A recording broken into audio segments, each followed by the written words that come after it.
Sudah sampai kepada firman Tuhan. Hari ini kita akan melihat Kisah Rasul pasal 18 dan akan kita baca dari ayat 1 sampai 17. Ini mengenai pelayanan Paulus di Korintus.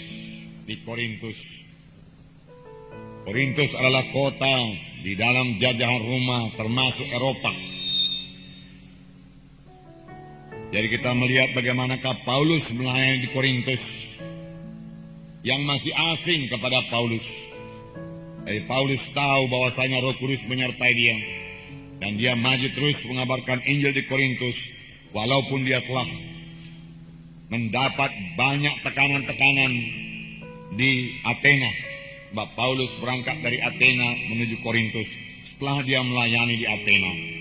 Mari kita baca Kisah 18 ayat 1 sampai 17. Semua kita membaca. Saya membacakan satu ayat, kemudian saudara baca ayat berikutnya dengan suara yang jelas, terang dan kuat. Bukalah Alkitab saudara. Kita membaca semua dengan sungguh-sungguh dan dengan segenap hati. Karena firman Tuhan akan membawa berkat bagi kita. Dan kita mau Roh Kudus memberikan pengertian kepada kita. Mari kita mulai. Kisah Para Rasul pasal 18 ayat 1. Kemudian Paulus meninggalkan Athena, lalu pergi ke Korintus.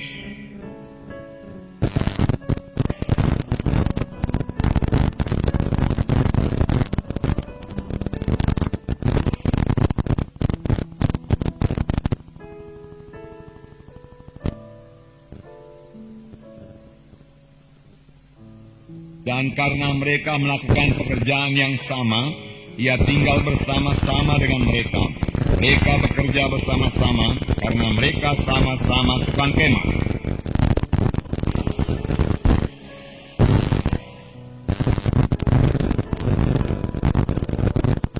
Ketika Silas dan Timotius datang dari Makedonia, Paulus dengan sepenuhnya dapat memberitakan firman, di mana ia memberi kesaksian kepada orang-orang Yahudi bahwa Yesus adalah Mesias.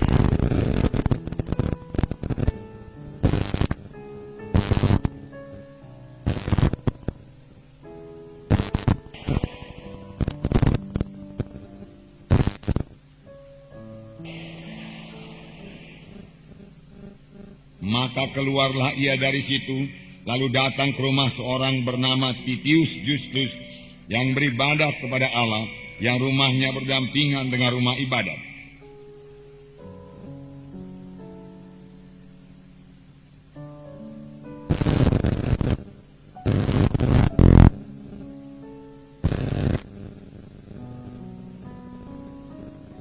Pada suatu malam berfirmanlah Tuhan kepada Paulus dalam suatu penglihatan, "Jangan takut, teruslah memberitakan firman dan jangan diam."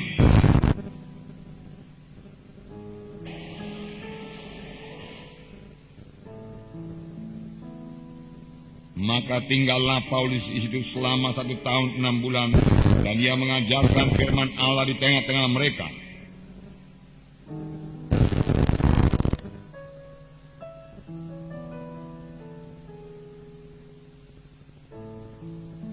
Kata mereka, ia ini berusaha meyakinkan orang untuk beribadah kepada Allah dengan jalan yang bertentangan dengan hukum Taurat.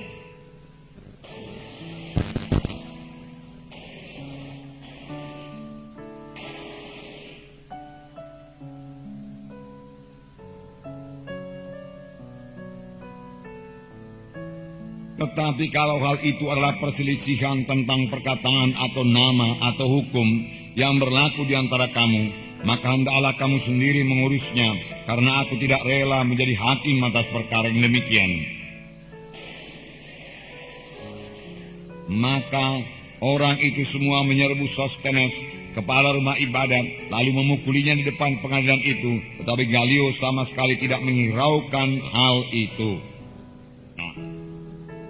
Saudara, dikatakan tadi di sini kemudian Paulus meninggalkan Athena lalu pergi ke Korintus. Memang sangat sulit pelayanan Paulus di Athena. Dan Paulus tidak begitu berhasil di Athena. Hanya beberapa orang saja selamat. Mereka bahkan mengejek Paulus dan menertawakan Paulus.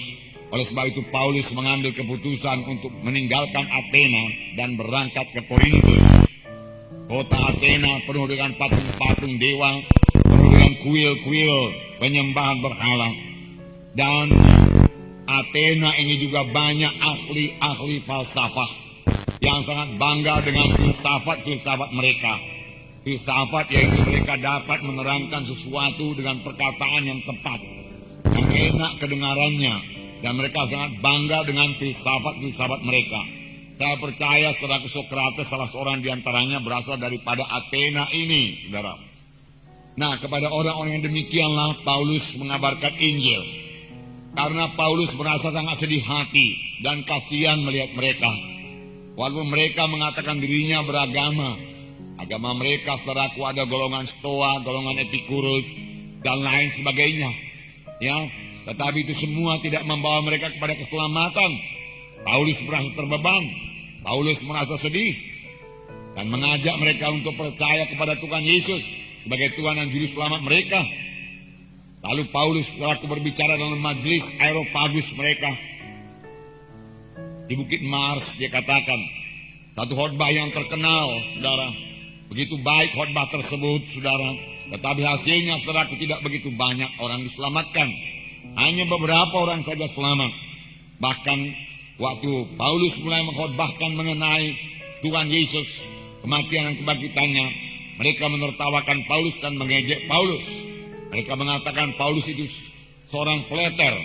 Pleter yaitu seekor burung kecil, ya, yang suka memungut makanan di sana sini, Nah, jadi dia katakan Paulus sedikit falsafah di sini, sedikit falsafah di sana, sedikit falsafah di sini. Lalu kau kumpulkan, kau beritakan kepada kami. Oleh sebab itu Paulus digelar oleh mereka itu, dinamai mereka itu si pleter. Si pleter itu meremehkan, melecehkan Paulus. Jadi mereka, saudaraku, tidak percaya kepada Injil yang dibawa oleh Paulus. Oleh sebab itu, saudaraku, Paulus mengambil keputusan berangkat ke Korintus dengan hati yang berat, saudaraku. Dia tidak begitu berhasil di Athena, hatinya berat. Namun itu tidak membuat Paulus berhenti mengabarkan Injil. Dia diejek di Athena, tetapi dia meneruskan pelayanannya ke Korintus. Dia tidak mau kalah. Dan nanti kita baca bahwasanya sesampainya di Korintus dia sudah dalam keadaan lemah. Sampainya di Korintus dia sangat takut untuk gagal kembali. Dia khawatir dia gagal lagi. Dan itu membuat dia berserah dan bersandar sepenuhnya kepada Tuhan. Paulus waktu itu sendiri, saudaraku, ya, Timotius dan Silas belum datang, saudara. Jadi dia mengabarkan Injil pada mulanya seorang diri saja di Korintus. Padahal Korintus kota yang besar, kota perdagangan pada waktu itu. Penduduknya kira-kira 400.000 jiwa. Itu masuk kota yang besar, jajahan Roma di Eropa. Kota ini megah, saudara, kaya. Tetapi kota ini juga memiliki akhlak yang sangat rendah. Karena dipenuhi dengan percabulan dan perzinahan. Dan orang-orang tunasusila banyak di sana. Karena di sana ada kuil, di mana kuil Afrodit, ada Dewi Venus, dikatakan Dewi Cinta, di mana di sana disediakan, ya, wanita-wanita tunasusila, saudaraku, untuk menyembah Venus ini, saudaraku. Dan ini adalah satu perbuatan amoral yang sangat dibenci oleh Tuhan. Jadi nyatalah, saudaraku, di Korintus ini Paulus menghadapi tantangan yang sangat berat. Tetapi dia percayakan Injil Tuhan. Dia percaya Injil Tuhan bisa mengobatkan mereka. Dan Tuhan yang mengutus Paulus ke Korintus. Oleh sebab itu bagaimanapun jahatnya kota itu, bagaimanapun najisnya kota Korintus itu, bagaimanapun gelapnya kota Korintus itu, Paulus mengabarkan Injil Tuhan dengan bersandar penuh kepada kuasa Tuhan. Nah, apa yang diperbuat oleh Paulus di Korintus? Yang pertama, saudaraku, kita melihat Paulus mengabarkan Tuhan Yesus yang tersalib dan bangkit dari kematian. Itulah berita Paulus. Kelihatannya di Athena, beritanya tidak begitu ditekankan kepada Yesus yang mati, Yesus Juru Selamat, mati menebus dosamu. Dia disalib, bangkit pada hari yang ketiga. Di Athena dia tidak menekankan pemberitaan itu. Bahkan dia mulai saudaraku dengan dewa-dewa mereka. Tuhan yang tidak dikenal itu yang kuberitakan kepadamu. Tuhan itu bukan benda-benda, bukan buatan tangan manusia dan lain sebagainya. Begitulah dia mulai khotbahnya dengan panjang lebar. Memang indah khotbahnya saudaraku, tetapi tidak membawa hasil yang besar saudara. Bagaimana khotbah Paulus? Kemudian hari Paulus menulis surat kepada sidang Korintus yang memang sudah berdiri karena Paulus melayani dengan bersandar kepada kuasa Tuhan.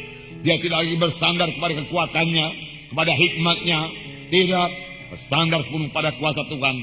Maka sidang Korintus berdiri dan menerima surat kiriman yang pertama dari Rasul Paulus dalam 1 Korintus pasal 2 ayat 1 sampai 5. 1 Korintus pasal 2 ayat 1 sampai 5. Saya bacakan kepada saudara bagaimana Paulus melayani di Korintus. Ini pelajaran kepada kita. Karena kita semua harus melayani, amin saudara. Karena kita juga semua harus mengabarkan Injil Tuhan. Dan kelihatannya di Korintus ini Paulus sangat berhasil. Walaupun saudara budayanya lain, tetapi Paulus berhasil mengabarkan Injil di Korintus, sehingga sidang Tuhan berdiri di Korintus. Saya membacakan 1 Korintus pasal 2 ayat 1 sampai 5. Demikianlah pula ketika aku datang kepadamu saudara-saudara. Aku tidak datang dengan kata-kata indah atau dengan hikmat untuk menyampaikan kesaksian Allah kepada kamu. Sebab aku telah memutuskan untuk tidak mengetahui apa-apa di antara kamu selain Yesus Kristus, yaitu Dia yang disalibkan. Aku juga telah datang kepadamu dalam keadaan kelemahan dan dengan sangat takut dan gentar. Baik perkataanku maupun pemberitaanku tidak kusampaikan dengan kata-kata hikmat yang meyakinkan, tetapi dengan keyakinan akan kekuatan roh, supaya iman kamu jangan bergantung kepada hikmat manusia, tapi pada kekuatan Allah. Rupanya beginilah Paulus pada waktu dia datang di Korintus. Boleh jadi kelihatannya dari luar saudaraku, dia dengan tegas memberitakan Injil Tuhan, tetapi Paulus mengakui dia dalam kelemahan, dia katakan dalam ketakutan yang amat sangat. Paulus berkata, rasul yang besar bisa ketakutan, saudaraku. Tetapi ketakutan Paulus ini membawa dia berserah dan bersandar sepenuhnya kepada Tuhan. Dia tidak mau gagal lagi sebagaimana dia gagal di Athena. Dia mau orang-orang di Korintus diselamatkan Tuhan. Dia bersandar sepenuhnya kepada Tuhan. Dia katakan, aku tidak memakai kata-kata indah. Aku tidak mau memakai kata-kata hikmat manusia. Tidak, itu kutinggalkan. Aku telah memakai kata-kata manusia, hikmat manusia, untuk mengimbangi ahli-ahli falsafah di Athena. Tapi hasilnya minim sekali. Jangan lupa saudara bahwasanya Paulus juga belajar falsafah dari Gamaliel, guru yang ternama. Tentunya dia bertolak daripada perkataan-perkataan itu untuk memberitakan Injil Kristus. Itu yang dibuatnya di Athena. Tetapi di Korintus dia mengubah segalanya. Aku tidak mau memakai perkataan-perkataan hikmat manusia. Aku pakai perkataan Tuhan yang hidup. Dia katakan, untuk menyampaikan kesaksian Allah kepada kamu.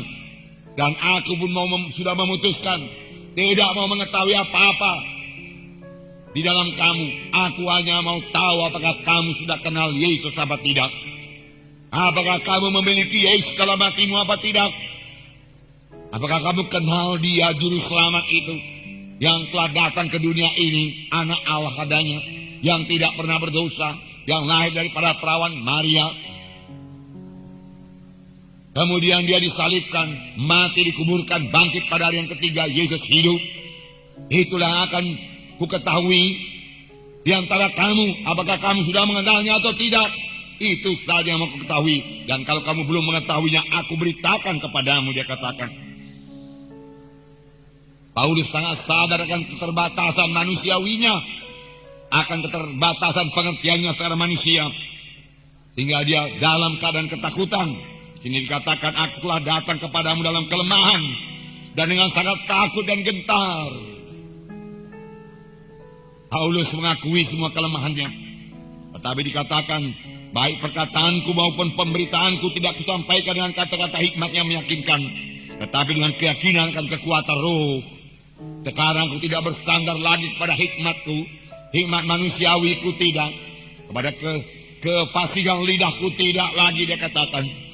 Aku sekarang, dia katakan, bergantung kepada keyakinan akan kekuatan Roh Kudus, akan urapan Roh Kudus. Aku bergantung sepenuhnya kepada Roh Suci untuk mengabarkan Injil ini kepadamu, berita ini kepadamu, supaya iman kamu jangan bergantung kepada manusia, tetapi imanmu bergantung kepada kuasa Tuhan yang belum berubah itu, dia katakan. Nah, saudara yang kekasih dalam nama Yesus, Paulus berhasil, saudaraku. Dan Paulus kemudian mengatakan dalam 1 Korintus pasal 1 ayat 18. 1 Korintus 1 ayat 18. Saya membacakan kepada saudara. Mengapa dia tidak lagi memberitakan hikmat manusia? Di sini dikatakan, sebab pemberitaan tentang salib memang adalah kebodohan kepada mereka yang akan binasa. Tapi bagi kita yang selamatkan, pemberitaan itu adalah kekuatan Allah. Aku tidak mau memberitakan hikmat manusia. Aku memberitakan salib. Aku memberitakan Yesus yang tersalib. Yesus juru selamat yang mati mengangkat dosa manusia ini. Itulah yang kuberitakan, Paulus berkata. Dan orang dunia yang akan binasa mengatakan itu pemberitaan bodoh, pemberitaan yang ketinggalan zaman. Tetapi kepada orang yang mau percaya dan diselamatkan, itulah dia kuasa Allah. Kekuatan Allah yang menyelamatkan dia. Kuasa Allah yang menyucikan semua dosanya. Berita tentang salib membawa jiwa-jiwa itu lahir baru. Berita tentang salib membawa jiwa-jiwa kepada keselamatan, keampunan dosa, kekuatan Allah. Ya, saudara, dan Paulus berbicara bahwasanya hikmat dunia ini, bagaimanapun tingginya, sayangnya banyak penginjil memakai, saudaraku, hikmat dunia ini dalam penginjilan. Banyak penginjil, banyak hamba-hamba Tuhan, pendeta, doktor-doktor teologi, saudaraku, memasukkan ilmu-ilmu falsafah, saudaraku, dalam khotbahnya. Tidak heran gereja kehilangan kuasa. Kuasa itu terdapat dalam pemberitaan firman Tuhan yang hidup. Firman Tuhan juga berkata bahwasanya firman Tuhan itu hidup dan berkuasa. Bukan falsafah manusia yang berkuasa, bukan hikmat manusia yang berkuasa. Baguslah memiliki hikmat manusia, pengetahuan dunia ini bagus. Tapi itu tidak cukup membawa kita kepada keselamatan. Tidak cukup membawa kita kepada bebas daripada dosa, bebas daripada ikatan. Tidak cukup, tidak cukup. Saudara, dan Paulus mengatakan bahkan hikmat dunia ini kebodohan kepada Allah. Jadi kapan gereja mulai memberitakan hikmat manusia, falsafah manusia, maka gereja akan kehilangan kuasa. Saudara, ada hikmat Tuhan. Ada hikmat dari Tuhan. Amin, saudara. Ada. Biarlah kita memiliki hikmat daripada Tuhan. Nanti kita baca bahwasanya hikmat dari Tuhan ini mempermalukan orang yang berhikmat. Paulus berkata, saudara, dalam Tuhan berhimpun semua hikmat. Hikmat daripada Tuhan berasal daripada wahyu daripada Tuhan, di mana Tuhan membukakan rahasia firman-Nya kepada kita. Saudara, kita mengambil contoh Daniel dan kawan-kawannya yang ditawan oleh Raja Nebukadnezar ke Babel. Lalu mereka diajar, saudaraku, ilmu orang Babel. Daniel menguasai semua ilmu dan kepintaran orang Babel. Dan dia belajar. Tetapi setelah diuji oleh Raja, ternyata Daniel, Sadra, Mesa, Abednego didapati 10 kali lebih pintar daripada semua ahli-ahli jampi, orang-orang muda dalam kerajaan Nebukadnezar. Lalu Daniel beroleh kedudukan yang tinggi dalam kerajaan Nebukadnezar. Mengapa, saudaraku? Karena Daniel selain memiliki hikmat dunia ini yang diajarkan kepadanya, dia memiliki hikmat daripada Tuhan.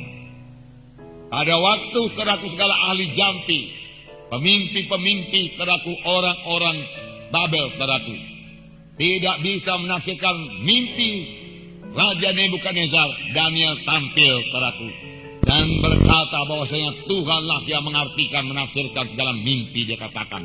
Dan Tuhan memberikan hikmat yang luar biasa kepada Daniel. Dan dia menerangkan mimpi Raja Nebukadnezar yang masih berguna bagi kita sampai sekarang ini. Amin, saudara.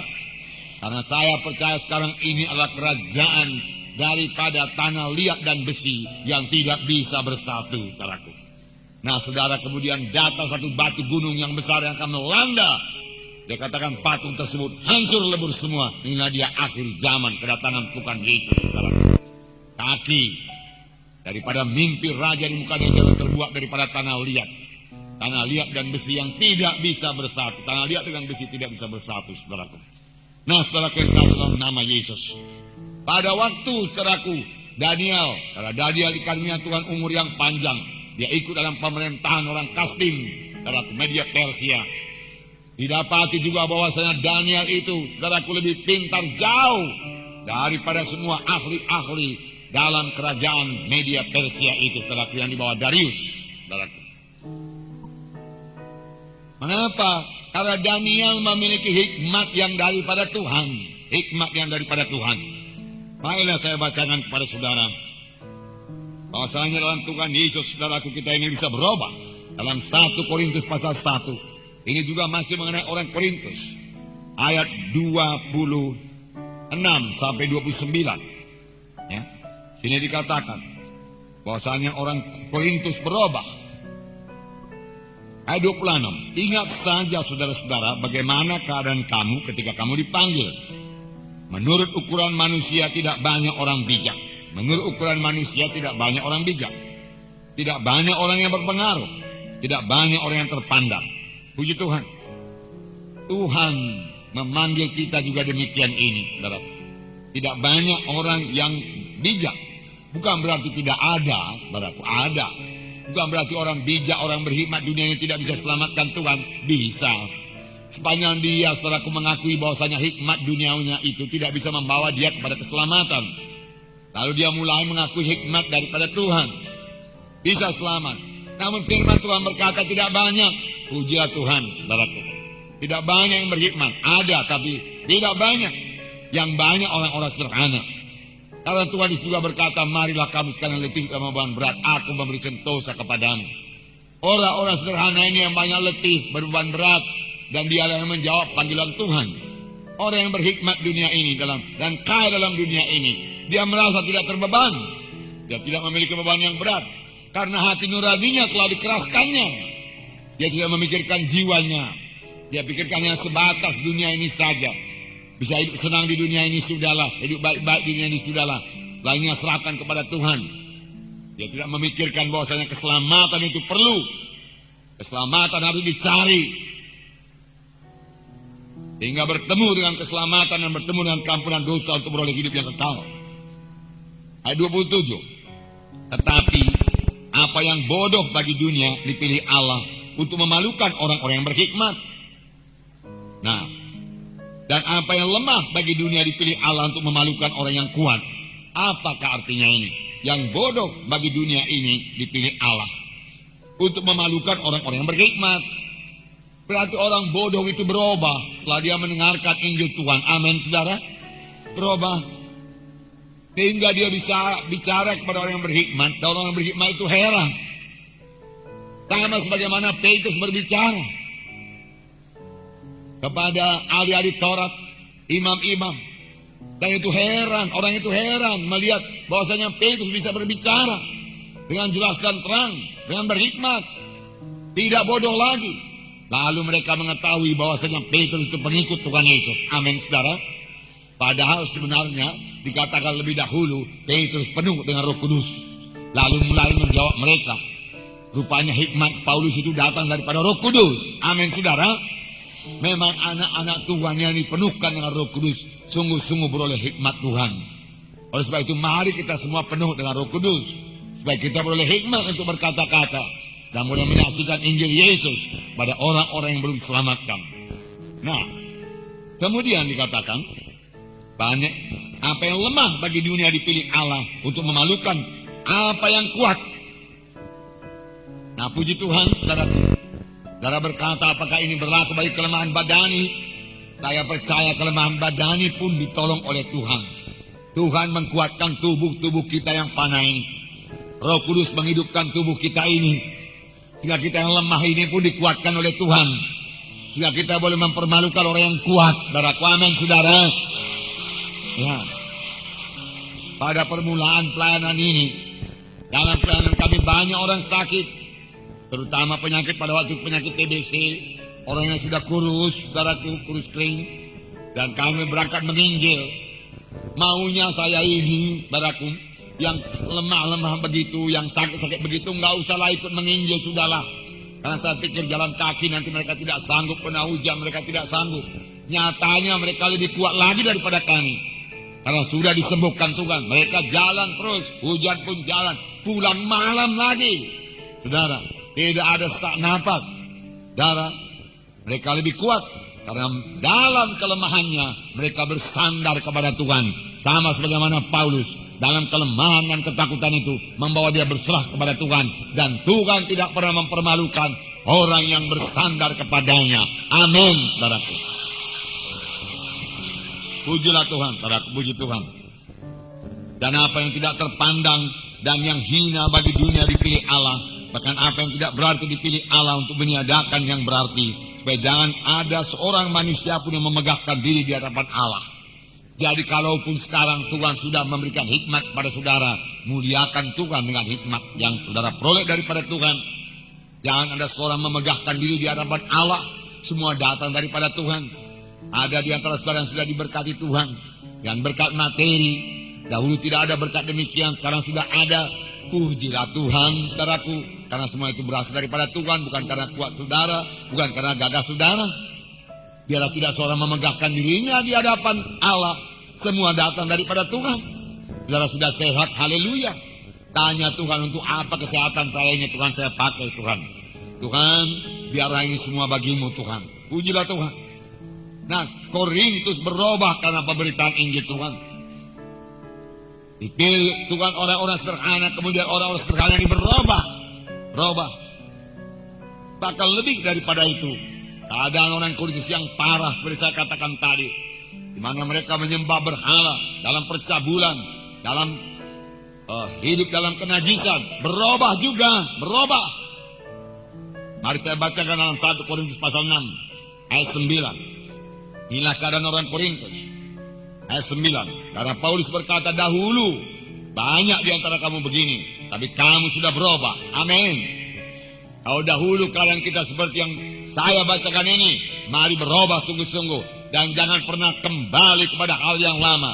Jangan pikirkan hal yang lama lagi. Yang sudah-sudahlah, kuburkan semua. Amin, saudara.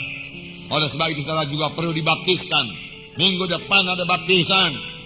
Sehingga kalau hidup kita yang lama itu ada dosa, bencian Tuhan yang mengikat manusia lama kita, kuburkanlah manusia lama itu dalam baptisan. Nah, saudara boleh memulai satu hidup yang baru dalam Tuhan. Itulah dia baptisan air. Oleh sebab itu jangan anggap, saudaraku, baptisan air sana upacara gereja saja. Itu mengubahkan saudara. 1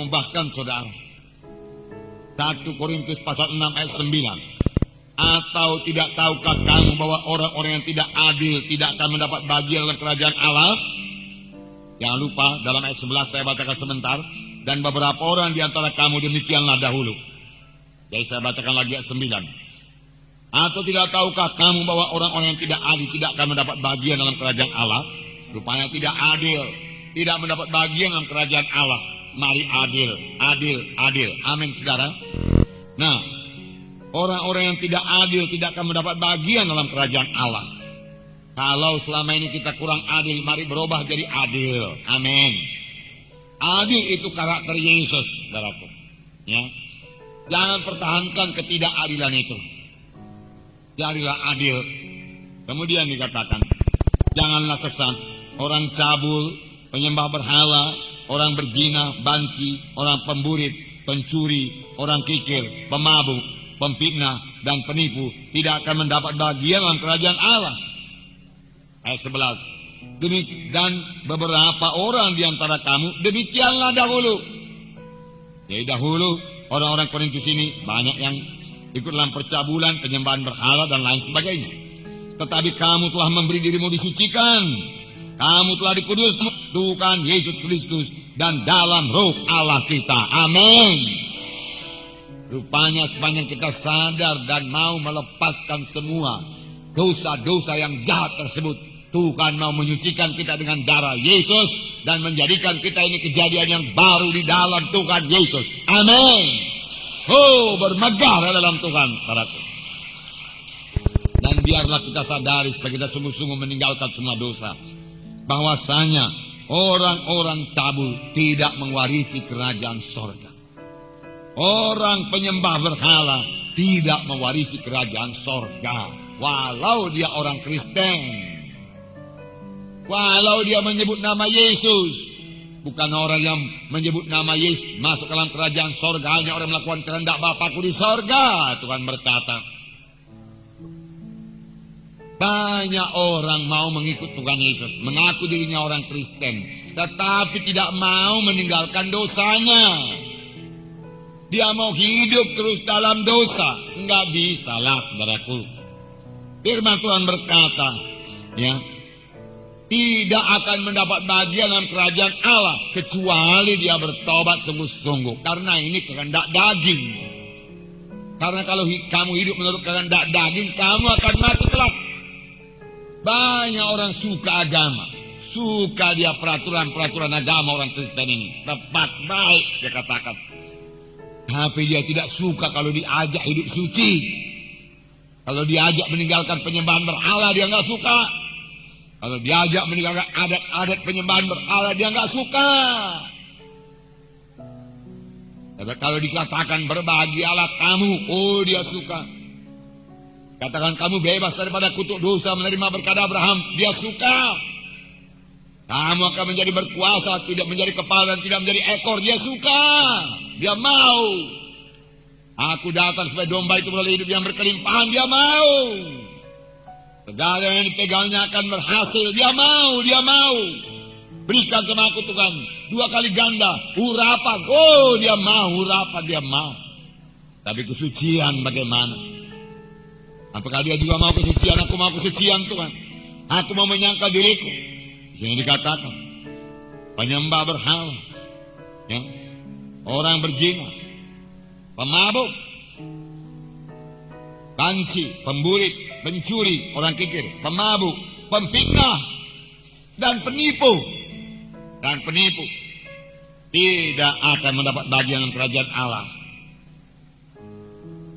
Dahulu pernah kita baca firman Tuhan mengenai menipu, termasuk memberikan kesan tidak seperti yang sebenarnya kepada orang lain. Kita mengatur cerita kita demikian rupa sehingga orang mendapat kesan apa yang terjadi itu, saudaraku, menurut cerita kita yang dia dengar tidak sama dengan kejadian sebenarnya karena kita robah, saudaraku. Itu juga termasuk penipuan. Dan firman Tuhan berkata, dia tidak mewarisi kerajaan Allah. Harus bertobat, masuk dalam kesucian Tuhan. Amin, saudara. Hendaklah kamu kudus karena aku kudus. Firman Tuhan berkata. Kamu kudus karena aku kudus. Firman Tuhan berkata. Bisakah kita hidup seperti ini? Paulus berkata, dan beberapa orang di antara kamu demikianlah dahulu. Paulus terus terang mengatakan kepada mereka itu, kamu dahulu demikian. Tetapi kamu telah memberi dirimu disucikan. Kamu telah dikuduskan. Kamu telah dibenarkan. Dibenarkan dalam nama Tuhan Yesus Kristus dan dalam roh Allah kita. Kamu telah disucikan karena kamu bertobat. Kamu menerima sebagai Tuhan dan Juru Selamat, hidupmu berubah. Dan seterusnya. Dan seterusnya. Firman Tuhan berkata dalam Roma 8 ayat 13. Sebab jika kamu hidup menurut daging, kamu akan mati. Tetapi jika oleh roh kamu mematikan perbuatan-perbuatan tubuhmu, kamu akan hidup. Kalau kamu hidup menurut daging, kamu akan mati. Tapi ada Roh Kudus yang berkuasa dalam kita. Dalam nama Yesus. Dengan kuasa Roh Kudus yang ada dalamku, kumatikan engkau kehendak daging. Kumatikan engkau pikiran-pikiran percabulan, tindakan-tindakan percabulan, kecemaran, hawa nafsu. Saya tinggalkan engkau semua di dalam nama Yesus. Saya tinggalkan mabuk-mabuk, saya tinggalkan perjudian, saya tinggalkan kenajisan di dalam nama Yesus. Roh Kudus tolong aku. Aku mau hidup kudus, aku mau hidup suci dalam nama Yesus. Aku mau berdiriku dibaptis dalam nama Yesus. Bukan hanya baptisan air Tuhan, baptisan Roh Kudus juga berikan kepada aku Tuhan. Aku mau dibaptis Tuhan. Kuserahkan diriku untuk dibaptis. Aku mau mulai hidup suci. Karena kalau aku terus hidup dalam semua perkara ini, walaupun aku ke gereja, walaupun aku KKS, aku tidak mau hidup yang kekal. Itu kebenaran, saudaraku. Karena mau lebih jelas, Galatia pasal 5. Galatia pasal 5. Ayat 19 sampai 21 saya bacakan kepada saudara. Perbuatan daging telah nyata, yaitu percabulan, kecemaran, hawa nafsu, penyembahan berhala, sihir, perseteruan, perselisihan, iri hati, amarah, kepentingan diri sendiri, percideraan, roh pemecah, kedengkian, kemabukan, pesta pora, dan sebagainya. Terhadap semuanya itu kuperingatkan kamu, seperti yang telah kubuat dahulu, bahwa barang siapa melakukan hal yang demikian, tidak akan mendapat bahagian dalam kerajaan Allah. Paulus sekali lagi menerangkan, kuperingatkan kamu, orang-orang yang berbuat demikian tidak akan mendapat bagian dalam kerajaan Allah. Dan jangan lupa ini dituliskan kepada sidang Galatia, bukan kepada orang dunia. Pada anak-anak Tuhan, penyembahan berhala, tinggalkanlah penyembahan berhala. Jangan terikut lagi di dalamnya. Tiap kali bangsa Israel menyembah berhala, saudara, kesusahan datang kepadanya. Yang bangsa lainlah datang menjajah dia. Bangsa Midian datang, Amalek datang menjajah dia, saudaraku. Apabila dia menyembah Baal Asitoret, dia dikalahkan, dia ditawan ke Babel, dan lain sebagainya. Lalu terjadi kesusahan, keberatan. Kalau bangsa pilihan Tuhan itu berpaling daripada jalan Tuhan. Nah, saudaraku yang kekasih dalam nama Yesus, Tuhan mengubahkan kita semua. Biarlah kita semua berubah terus. Petrus, saudaraku yang penakut, yang kepada dayang-dayang saja sudah takut, diubahkan Tuhan dan dilengkapi Tuhan. Dalam Kisah 5 ayat 15 dikatakan, bayang-bayang Petrus menyembuhkan orang sakit. Haleluya. Haleluya, saudara.